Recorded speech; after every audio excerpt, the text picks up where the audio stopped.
So as I said, the ladder is a metaphor, and let's return briefly again to signature liability along with that ladder metaphor.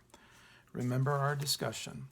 The first rung, I signed the check as the drawer and transferred it to Adam, who then signed or endorsed it and signed it PTO, pay to the order of Betty, restricting the transfer to Betty. Well, she then does basically the same. She signs it or endorses it, but then transfers it to Cindy. Well, let's add another player. We'll put Dan over here. Let's say that Cindy endorses the back, but merely transfers the instrument to Dan, and as it becomes a bearer instrument. In other words, she doesn't have to say an restrictive endorsement, paid to the order of Dan. She just endorses, which then makes that restricted instrument into an instrument that is a bearer instrument.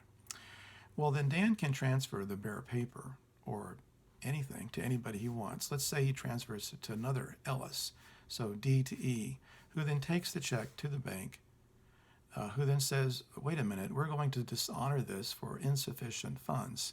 It's a bounced check. Well, what is E to do? What is Ellis to do? Since Dan did not sign, Dan has no signature liability. Ellis might want to go to then what? Cindy, who did sign, and say, make good on the face of this check.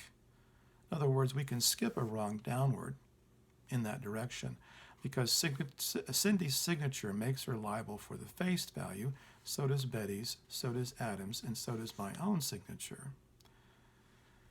So what if the bank, though, dishonors the check because of an alteration? Remember, Ellis does not have, or Dan does not have a warranty under, does not have liability under signature, so he's not obligated to make good on the face of the instrument. But so if in case there is insufficient funds, Dan is pretty much out of the chain, out of the rung of this ladder liability. And Cindy isn't, and we move back. But let's change our facts once more and say the bank dishonors it not because of insufficient funds, but because of an alteration on the face. Well, that begins to trigger transfer warranty. Ellis gets back the check from the bank because it dishonors based upon an alteration, and Ellis then can demand from Dan that he conform to the transfer warranty. Dan has to basically make good on that warranty, who then can transfer it to Cindy and say, make good on the warranty and back down our ladder as before.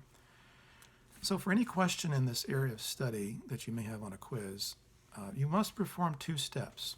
You have to go up and down the ladder for what? Looking for signature liability, and then go up and down the ladder looking for transfer liability. And also be very careful in your date calculations for what? Signature liability for these endorsers is only good for 30 days after proper presentment to the bank and notice. 30 days beyond, these parties are not liable under the signature liability idea. However, the original or the drawer here is liable for 1 year. Be careful in the date calculations for the signature liability is my advice. And I highly recommend that you have scratch paper when you take these quizzes so that you can write out your stick figures and create your ladder.